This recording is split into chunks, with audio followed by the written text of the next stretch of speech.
Now, if you're not set up with an overlocker and you're only working with a sewing machine, then sewing knits doesn't have to be too difficult. An overlocker isn't a compulsory machine.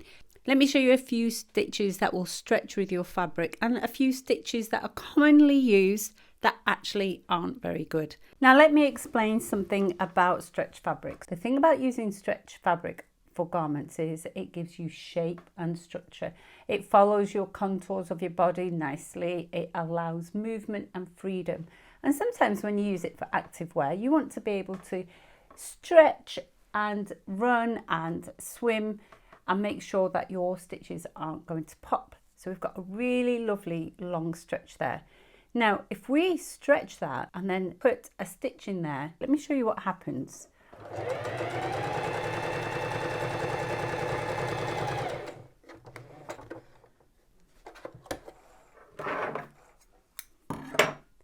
So here we go. Here's our regular straight stitch and it looks beautiful and it's come out really nice on here. But if I pull, what happens is that thread that's just sewn straight through cannot keep up with the stretch of the fabric. It just pulls. So if you make something with a straight stitch that's supposed to be a stretch fabric, then it's not going to work. Quite often people use the triple stitch. Let's have a look at that. So if I change the setting of the machine to S1, and that allows for me to have the triple stitch in the yellow, I'm just going to move this fabric over a little bit. This is a very popular stitch to use for stretch fabrics. Let me show you what happens.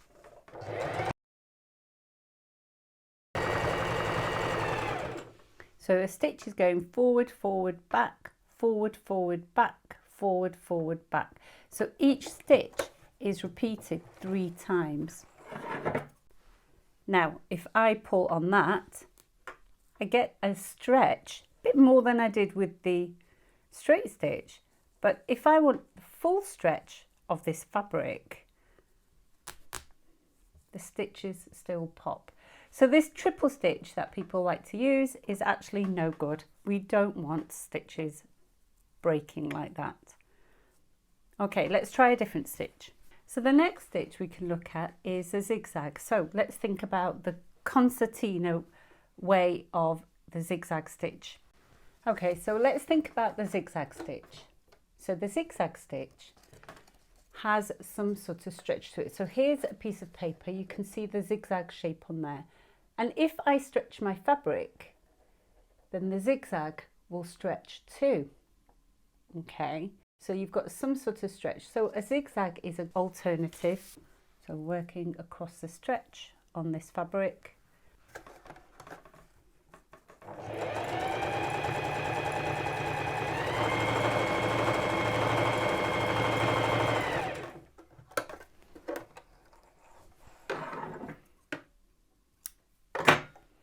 Let's see if we get a stretch. Now it's stretched the fabric a little bit, so it's become a bit wavy.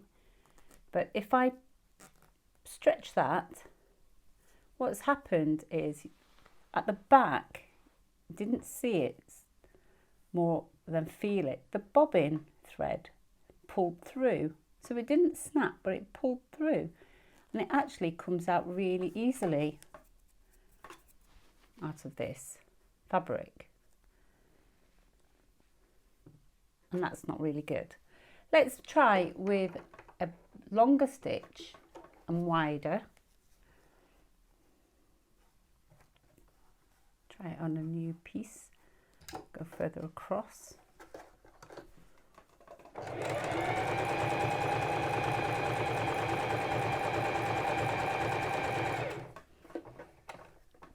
Let's see if that makes a difference. So if I remove threads from the ends, so you can see the resulting effect. What will happen when I pull? The threads have popped in this case, but they have pulled out, as you saw before. We'll try that.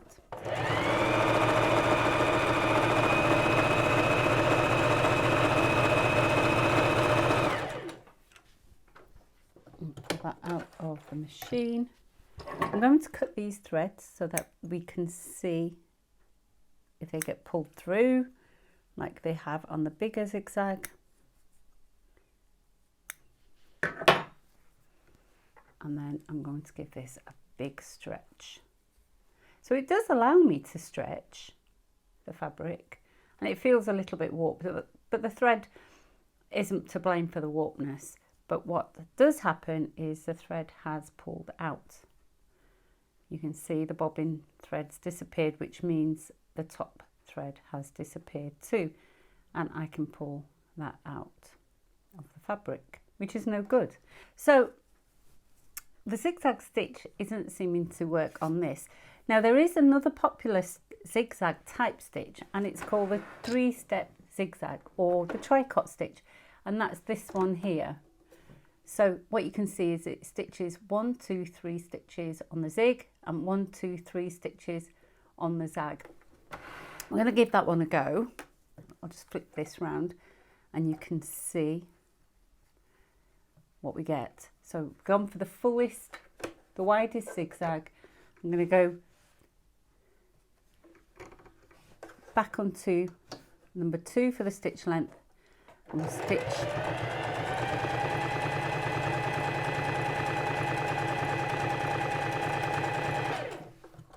now. This is a really popular popularly suggested zigzag. So a lot of people suggest this when you ask them for a zigzag stitch, and you can see why. It's a zigzag, but it's giving you extra stitches in between to make it even more secure, and you can understand why people might suggest it. But again, I'm not getting the full stretch of my fabric. So if I want to dance in this, or I want to swim, or move around, I'm going to pop some stitches and it's not going to feel comfortable to wear.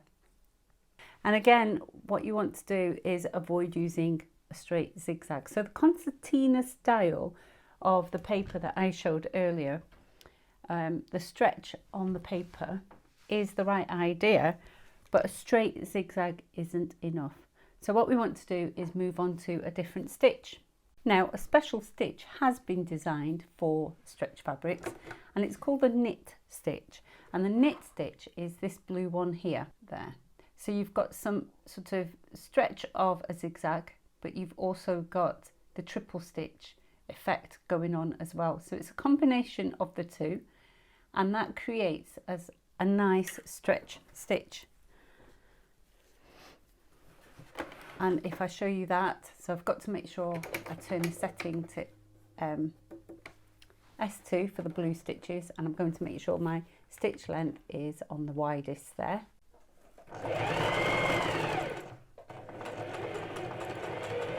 So it goes backwards, it goes forward, forward, back, and then it does the zigzag. So one forward, it's gone back, and then it goes forward again, and it's gone forward again, and then creates the zigzag. Forward, back, forward, forward, zigzag. So it's a combination of 2 types of stitches to create this stitch here.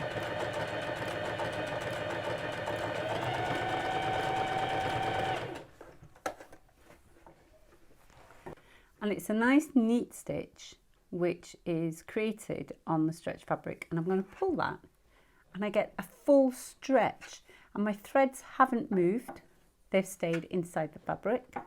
The fabric has been stretched because that's the nature of the fabric, you will overstretch it, but the stitches haven't popped. So the combination of the 2 types of stitches creating this knit stitch is perfect for a really stretchy fabric. Now on here you can see the yellow stitches, so you might think I might want to tighten the tension on there, but you actually don't want to do that. What you want to do is just select the opposite stitch.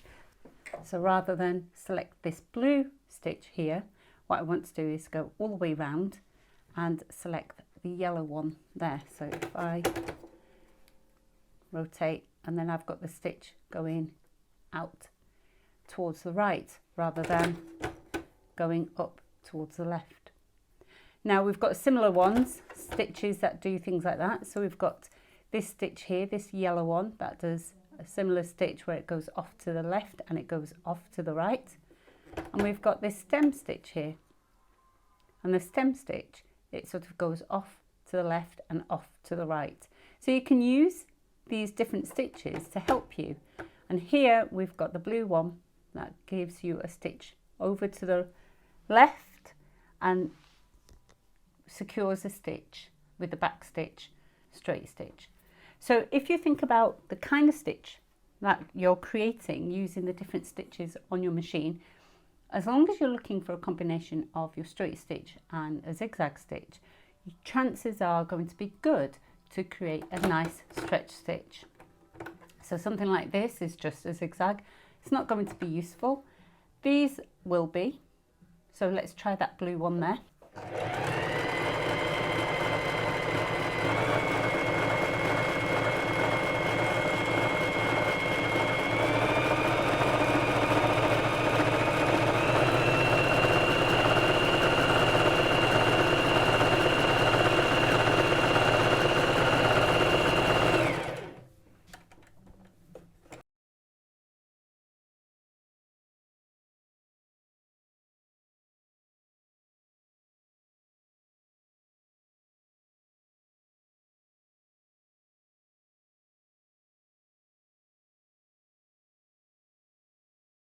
Now we're going to try this blue one here.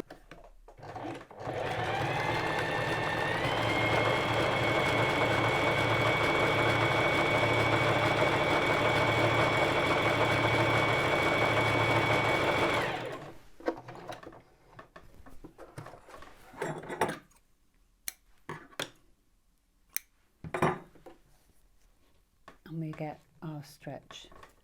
So that's the overlock stitch for a stretch fabric.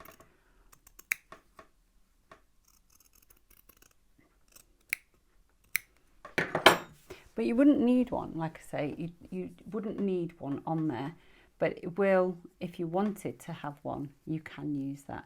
And you've still got your stretch from your knit stitch there. So the straight stitch didn't work very well. Then my zigzag, the threads seem to come out and I got some tunneling and some warped fabric. And then when I used the knit stitch, I ended up with a really good stretch, really nice stretch. And I can use a nice overlock finish on there as well.